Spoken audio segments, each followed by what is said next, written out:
Hi friends, நம்மளோட health mix வந்து new batch ready ஆகிடுச்சு. யாருக்குன்னா வேணுன்னா ஸ்க்ரீனில் தெரிய நம்பருக்கு வாட்ஸ்அப் பண்ணுங்கள், நான் டீட்டெயில் சென்ட் பண்ணுறேன். நம்மளோட ஹெல்த் மிக்ஸ் வந்து குழந்தைங்கள்லேருந்து 8 மாத குழந்தையிலேருந்து பெரியவங்க வரைக்கும் எல்லாருமே எடுத்துக்கலாம். வெயிட் லாஸ் பண்ணுறவங்க, வெயிட் கெயின் பண்ணணும்னு நினைக்கிறவங்க ஒவ்வொருத்தரும் ஒவ்வொரு மெத்தடில் எடுத்துக்கலாம். அந்த மெத்தட்லாம் நான் டீட்டெயிலாக ஷேர் பண்ணுறேன்.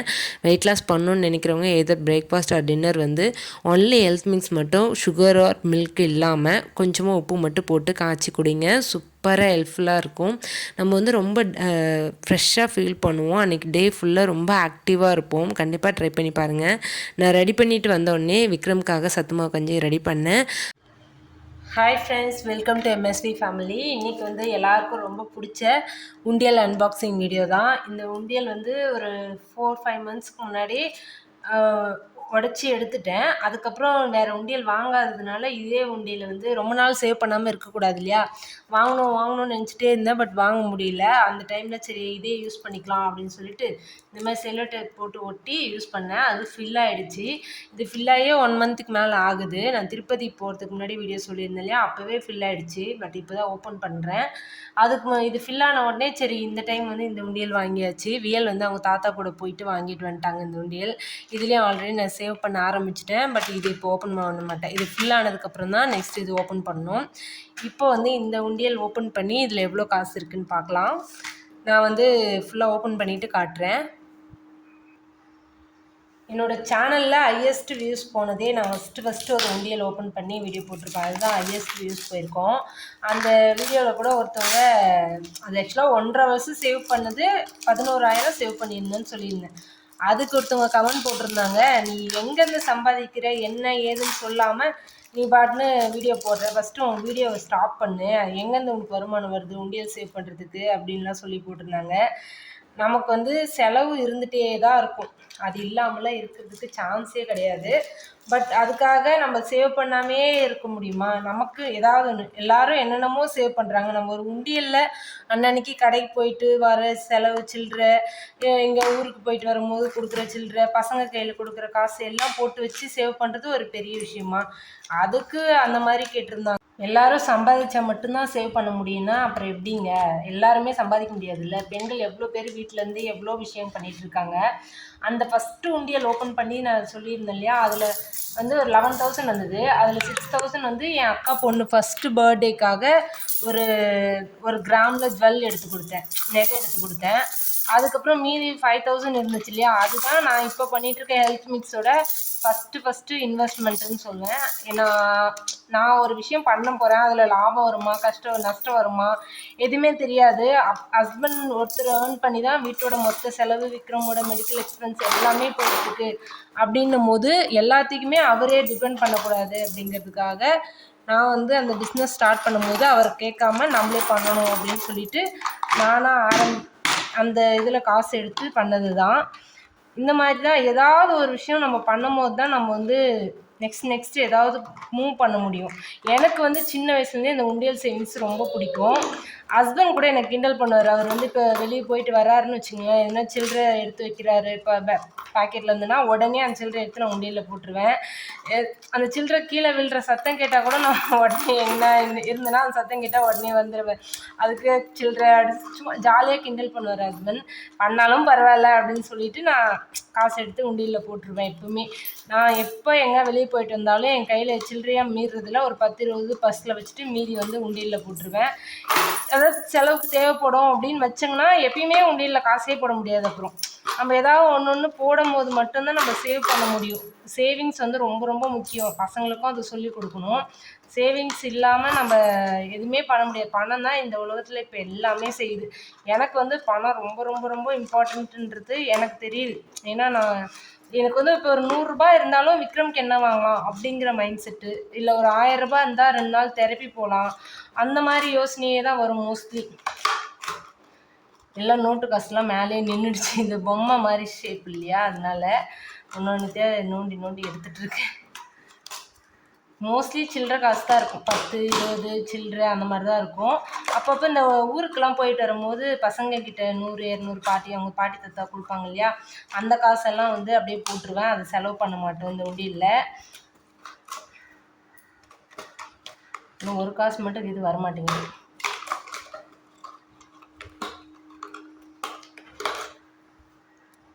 அவ்வளோதான், ஃபுல்லாக எடுத்தாச்சு. இந்த மாதிரி உடஞ்சிடுச்சு. ஆக்சுவலாக இது வந்து தானாக கீழே பாப்பா தூக்கி போட்டு உடச்சிட்டா. முன்னாடி ஓப்பன் பண்ண பீஸ் ஷேர் பண்ணிப்பேன். அந்த வீடியோ 2 உண்டியல்ஸ் அன்பாக்சிங் வீடியோவும் இந்த வீடியோக்குள்ளே லிங்க் கொடுக்குறேன். ஏன் திரும்ப திரும்ப இதே ஷேர் பண்ணுறேன்னா, கண்டிப்பாக எனக்கு இதில் ரொம்ப ரொம்ப ஹாப்பி. இந்த வீடியோலாம் பார்க்கும்போது அவ்வளோ சந்தோஷமாக இருக்கும். உங்கள் கூட ஷேர் பண்ணும்போது உங்களுக்கு ஒரு சின்ன சின்ன மோட்டிவேட்டிங்காக இருக்கும் இல்லையா? அதுக்காக தான் நான் ஷேர் பண்ணுறேன். இன்னொன்று, அந்த வீடியோவில் நீங்கள் இந்த வீடியோ போட்டே அது 3 லேக் வியூஸ் கிராஸ் பண்ணி போயிட்டு இருந்ததா, அதுக்கு வந்து நீங்கள் இதில் 11,000 ஏர்ன் பண்ண சேவ் பண்ணுன்னு சொல்லி இந்த வீடியோ போட்டே நீங்கள் அதை விட அதிகமாக சம்பாதிச்சிட்டிங்களா அப்படின்னு கேட்டிருந்தாங்க. ஆக்சுவலாக அந்த வீடியோவில் வந்து எல்லோரும் எப்படி பார்த்துருக்காங்கன்னா, நேராக கிளைமேக்ஸ் மட்டும் பார்ப்பாங்கள்ல, அந்த மாதிரி ஓட்டி ஓட்டி பார்த்ததுனால வியூஸ் அதிகமாக போயிருக்கே தவிர அந்தளவு ஏர்னிங்ஸ் இல்லை. அந்த வீடியோக்கு அதிகபட்ச ஏர்னிங்ஸு $45. நம்ம இந்தியன் ருப்பீஸில் வந்து கன்வெர்ட் பண்ணும்போது எவ்வளோ வரும் நீங்களே கால்குலேட் பண்ணுங்கள். நான் கால்குலேட் பண்ணி இந்த ஸ்க்ரீனில் ஆட் பண்ணுறேன். அந்த வீடியோ வந்து பப்ளிஷ் பண்ணி கிட்டத்தட்ட 1 இயர் ஆக போகுதுன்னு நினைக்கிறேன். I think so. இது வரைக்குமே அதிகபட்சமாக அதில் ஏர்ன் பண்ணியிருக்கிறது என்னோடய வீடியோலேயே அதுதான் highest earning, highest views long வீடியோஸில். அதில் வந்து $45, அதாவது நம்ம இந்தியன் ருப்பீஸில் கன்வெர்ட் பண்ணும்போது ஒரு 4,000 கிட்ட வரும். 3,500 600 அந்த மாதிரி வரும். அதுதான் என்னோடய ஹையஸ்ட் ஏர்னிங்கு. அந்த வீடியோவில் அவ்வளோதான் ஏர்ன் பண்ணேன். ஆக்சுவலாக 3.5 lakh வியூஸ்க்கு நார்மலாக ஃபுல்லாக அந்த வீடியோ பார்த்துருந்தாங்கன்னா நம்மளோட ஏர்னிங்ஸ் வந்து அதிகமாக வந்திருக்கும். பட் எல்லாருமே கிளைமேக்ஸில் மட்டும் பார்த்ததுனால அதிகமான ஏர்னிங்ஸ்லாம் வரல. அதையும் சொல்லிவிட்டு அந்த ஒவ்வொருத்தவங்க ஏதோ ஒன்று நம்மளோட சின்ன சின்ன சேவிங்ஸ் கண்டிப்பாக சேவிங்ஸ் பண்ணணும். பண்ணலைனா தான் தப்புன்னு நான் சொல்வேன். பணம் பணம் பணம் பணம் தான் இந்த உலகத்தில் எல்லாமே இப்போ டிசைட் பண்ணுது. அதுவும் இந்த மாதிரி ஸ்பெஷல் சைல்டு வச்சுருக்கவங்களுக்குலாம் தெரியும் அது எவ்வளோ கஷ்டம், எவ்வளோ சமாளிக்கணும், மந்த்லி எவ்வளோ செலவு ஆகுது அப்படிங்கிறத அனுபவிக்கிறவங்களுக்கு தான் தெரியும். நம்ம சொல்கிறது வந்து அவ்வளோ இதாக தெரியாது. எல்லாருக்குமே தெரியும் இப்போ வந்து பணம் தான் ரொம்ப முக்கியம் அப்படிங்கிறது வந்து எல்லாருக்குமே தெரிஞ்ச விஷயம் தான். அது நான் சொல்கிறதுக்கு ஒன்றும் இல்லை. எல்லாரும் ஏதாவது ஒரு விஷயத்தில் சின்ன விஷயத்தில் சேவிங்ஸ் பண்ண ஆரம்பிக்கணும். பண்ணலைனா தான் தப்பு.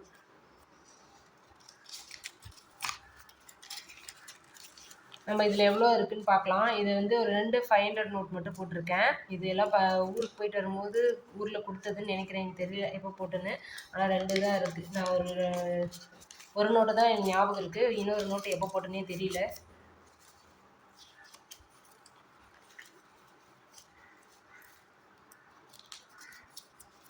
என் கையில் எப்போ காசு இருந்தாலும் நான் உண்டியலில் காசு போட்டுகிட்டே இருப்பேன். இப்போ ஒரு வாரம் ஊருக்கு போயிட்டு வரோம். அட்லீஸ்ட் எனக்கு என்னென்னா ஒரு நாளைக்கு ஒரு ₹5 ₹10 உண்டியலில் போடணும் அப்படின்னு நான் நினைப்பேன்.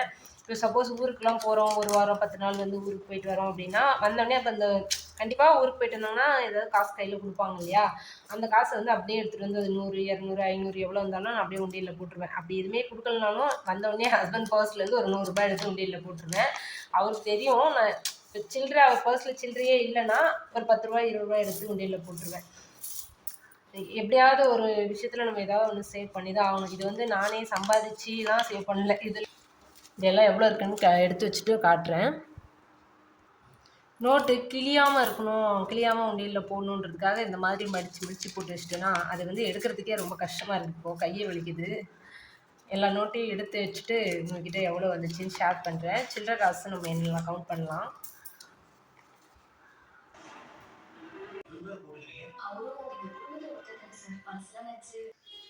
அவ்வளோதான் ஃப்ரெண்ட்ஸ், நம்ம சேவிங்ஸ் நம்ம காசெல்லாம் எண்ணியாச்சு. இந்த நோட்டெல்லாம் 4 நாளாக மடித்து போட்டிருந்ததுனால எடுத்து அடுக்கி வைக்கிறதுக்குள்ளேயே போதும் ஆயிடுச்சு. மொத்தம் எவ்வளோ இருக்குன்ட்டு ஃபைனலாக போய் பார்க்காம கெஸ் பண்ணுங்கள். எவ்வளோ இருக்குன்னு சொல்லுங்கள் கமெண்ட்ஸில் ஃபஸ்ட்டு. அதுக்கப்புறம் எவ்வளோ வந்திருக்குன்னு கடைசியில் போய் வீடியோ பாருங்கள். இதுக்கு முன்னாடி வீடியோலலாம் வந்து ஸ்ட்ரெயிட்டாக போய் ஃபைனலில் பார்த்துடுறது எவ்வளோ செட் பண்ணியிருக்காங்க அப்படின்னு மட்டும். நீங்கள் ஒரு கெஸ் பண்ணுங்கள் இவ்வளோ இருக்கும் அப்படிங்கிற மாதிரி. நான் இப்போ வந்து நான் ஃபைனலாக எவ்வளோ சேர்த்துருக்கேன் அப்படிங்கிறத நான் உங்கள் கூட காட்டுறேன். நான் நோட்டில் வந்து எழுதியிருக்கேன். தெரியுதுங்களா?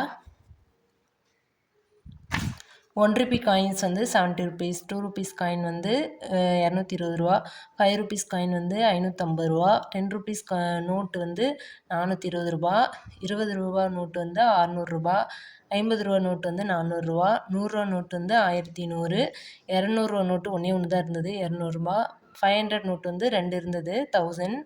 டோட்டலாக வந்து நான் எவ்வளோ ஏர்ன் பண்ணியிருக்கேன் சேர்த்து வச்சுருக்கேன்னா ₹4560. இது வந்து கிட்டத்தட்ட ஒரு 5-6 மந்த் இருக்கும்னு நினைக்கிறேன். எனக்கு எக்ஸாக்டாக ஞாபகம் இல்லை. லாஸ்ட்டாக அந்த உண்டியல் சேவிங்ஸ் வீடியோ போட்டிருக்கலாம். அது 5 மந்த்தோ 6 மந்த்தோ ஆகுது. அதுலேருந்து நான் சேர்த்த அமௌண்ட் வந்து இவ்வளோ. இதுக்கு நடுவில் நான் வந்து உண்டியலில் கோயிலுக்கு போகிறதுனால உண்டியலில் அதிகமாக காசு போடலை. அந்த டைமில் கோயிலுக்கு போகணும் அப்படின்னு சொல்லிட்டு அப்பயும் போட்டிருந்தேன்னா 5000 கிராஸ் ஆயிருந்திருக்கும். பட் எனக்கு ரொம்ப ஹாப்பி. 4500 நான் சேர்த்து வச்சுருக்கேன் அப்படின்னும் போது அவ்வளோ ஹாப்பியாக இருக்குது. கண்டிப்பாக உண்டியல் சேவிங்ஸ் வந்து எல்லாருக்குமே ரொம்ப ரொம்ப முக்கியம். நீங்கள் வந்து உங்கள் ஃபேமிலிக்கு சொல்லிக் கொடுங்க, பசங்களுக்கு வந்து சொல்லிக் கொடுங்க. அவங்களுக்குன்னு ஒரு உண்டியல் வாங்கி கொடுத்து, அவங்க ஏதாவது நல்ல விஷயங்கள் செய்கிறப்போ அவங்கள என்கரேஜ் பண்ணி பாராட்டி அவங்கக்கிட்ட காசு கொடுத்து நீங்கள் உண்டியலில் போடுன்னு சொல்லு. இல்லை உங்களுக்கு அவங்க ஏதாவது பொருள் வேணும் அப்படின்னு கேட்பாங்க இல்லையா, அதுக்கு வந்து நீங்கள் அவங்களுக்கு ஒரு உண்டியல் வாங்கி கொடுத்து, இந்த உண்டியலில் நீ காசு சேரு, நீயே சேர்த்து நீ வாங்கு, நீ வந்து நல்ல விஷயம் பண்ணினா நான் உனக்கு காசு கொடுப்பேன், நீ வந்து உண்டியலில் போட்டு சேர்த்து உனக்கு பிடிச்சது நீயே வாங்கிக்கலாம் அப்படின்னு சொல்லி சின்ன வயசுலேருந்தே நீங்கள் அவங்களுக்கு வந்து மோட்டிவேட் பண்ணி சொல்லி கொடுத்து வந்தீங்கன்னா ஃப்யூச்சரில் வந்து மணியோட இம்பார்ட்டன்ஸ் அவங்களுக்கு தெரியும். அதே மாதிரி ரொம்ப செல்லம் கொடுத்தாலும் இல்லை, நமக்கு தேவையானதை நம்மளே சம்பாதிச்சு சேர்த்து நம்மளே வாங்கிக்கணும் அப்படிங்கிற எண்ணம் வரும். கண்டிப்பாக இது வந்து நல்ல விஷயம் தான். ட்ரை பண்ணி பாருங்கள். 4000 ரூபாய் அப்படின்னாலுமே எனக்கு அவ்வளோ ஹாப்பியாக இருக்குது. இந்த காசை நாம்ளே சேர்த்துருக்கோம் அப்படின்னு சொல்லும்போது. இதில் வந்து வியலோட பங்கு ரொம்ப அதிகமாக இருக்குதுன்னு நான் சொல்லுவேன். ஏன்னா வியல் வந்து எப்போ நான் காசு கொடுத்தாலும் வியலை உண்டியல் போட சொன்னால் உண்டியலில் போடுவா. அவங்க அப்பா கிட்ட அவளே காசு கேட்டு வாங்கி போடுவா. அந்த அளவு அவளுக்கு வந்து இன்ட்ரெஸ்ட்டு. உண்டியல் நான் போடுறத பார்த்து அவங்களுக்கும் அதில் இன்ட்ரெஸ்ட் வந்துச்சு. விக்ரம் கையிலையும் அப்பப்போ காசு கொடுத்து உண்டியல் எடுத்துகிட்டு போய் கொடுத்து போடுறா அப்படின்னு சொல்லி ட்ரை பண்ணுவோம். பட் அவனுக்கு அந்தளவு தெரியாது. காசு கையில் நோட்டு காசு கிடைச்சா அவர் வந்து கிழிக்கிறதுக்கு தான் ட்ரை பண்ணுவார். அதனால் நான் அவர் கையில் பிடிச்சி போட்டுருவேன். அந்த மாதிரி போட்டுட்ருந்து சேர்த்தது தான். நெக்ஸ்ட்டு வந்து ஒரு உண்டியல் வாங்கி சேவ் பண்ணோம். இது வந்து ஜஸ்ட் சேவிங்ஸ்க்கான உண்டியல் தான். நெக்ஸ்ட்டு ஒரு உண்டியல் வாங்கி எங்கேயாவது இந்த நிறைய கோயிலுக்கு போகணுன்னு ஆசை வச்சுருக்கேன் இல்லையா, அந்த மாதிரி ஏதாவது கோயிலுக்கு போகணும் அப்படின்னு சொல்லிட்டு இன்னொரு உண்டியல் வாங்கி சேர்க்கணும்னு சொல்லிட்டு ஆசைப்பட்டுருக்கேன். பார்ப்போம். எனக்கு வந்து இதில் ரொம்ப ரொம்ப ஹாப்பியாக இருக்குது. நான் இந்த வீடியோக்காக தான் உண்டியல் சேவிங்ஸ் அப்படிலாம் இல்லை. பிஃபோர் மேரேஜ் நான் உண்டியல் சேர்த்துட்ருந்தேன். ஆஃப்டர் மேரேஜ் ஆன புதுசுலேருந்தே நான் நிறைய உண்டியல் சேர்த்து கோயிலுக்காக விக்ரம்காக வேண்டிட்டு நிறைய வந்து கடவுளுக்காக செலுத்தியிருக்கேன். 2 இயர்ஸில் வந்து மோஸ்ட்லி எல்லா உண்டியல் சேவிங்ஸுமே வந்து சுவாமிக்கு தான் செஞ்சுருக்கேன். இப்போவும் நான் லாஸ்ட்டாக திருப்பதிக்கு போனப்போ சொல்லியிருந்தீங்க, சாமிக்கு போடுறதுக்கு பதில் நீங்கள் வந்து யாருக்காவது செய்யுங்க அப்படின்னு சொல்லிட்டு. கண்டிப்பாக நாங்கள் அந்த மாதிரி செய்வோம். பட் கடவுளுக்கு வந்து நான் விக்ரம்காக நான் அந்த வேண்டுதல் வைக்கிறேன். அது எந்த அளவு நான் கஷ்டமாக இருக்கிறேன் அப்படின்னா, நான் உங்களுக்கு இது மாதிரி பண்ணுறேன்னு சொல்லி வேண்டுதல் வைப்பேன்னா என்னோட கஷ்டம் அந்த மாதிரி இருக்குது. ஸோ நான் கடவுள்கிட்ட வந்து நான் உனக்காக இது வந்து நார்மல் நான் மட்டும்தான் இல்லை, அந்த இடத்துல எமோஷ்னலாக அப்படி இருக்கும்போது கடவுள்கிட்ட வேண்டிக்கிறது வந்து யூஸ்வல் தான். இது வந்து எல்லாருமே செய்கிற ஒரு விஷயந்தான். நானும் அந்த மாதிரி தான் செய்கிறேன். கடவுள் கிட்ட வேண்டிக்கிட்டு தான் அவருக்கு செய்கிறேன். இல்லாதவங்களுக்கு செய்கிறதையும் தனியாக நான் செய்யணும்னு தான் ஆசைப்படுவேன். கண்டிப்பாக அந்த மாதிரியும் நான் செய்கிறேன் இனிமேல் நெக்ஸ்ட் டைம். நான் கடவுளுக்காக வேண்டுதல் வச்சேன்னா கண்டிப்பாக கடவுளுக்காக செஞ்சுருவேன். அது யாருக்குன்னா போய் இல்லாதவங்களுக்கு சேரும் அப்படிங்கிற ஒரு நம்பிக்கையும் இருக்குது. எனக்கு ரொம்ப ரொம்ப ஹாப்பியாக இருக்குது. இந்த வீடியோ உங்களுக்கு பிடிச்சிருந்தா லைக் பண்ணி, கமெண்ட் பண்ணி, ஷேர் பண்ணுங்கள். உங்கள் ஃப்ரெண்ட்ஸ் அண்ட் ஃபேமிலி மெம்பர்ஸ், கிட்ஸுக்கெலாம் நீங்கள் வந்து ஷேர் பண்ணி இந்த வீடியோ வந்து இதேமாதிரி சேவ் பண்ணுங்கள் அப்படின்னு சொல்லி கொடுங்க.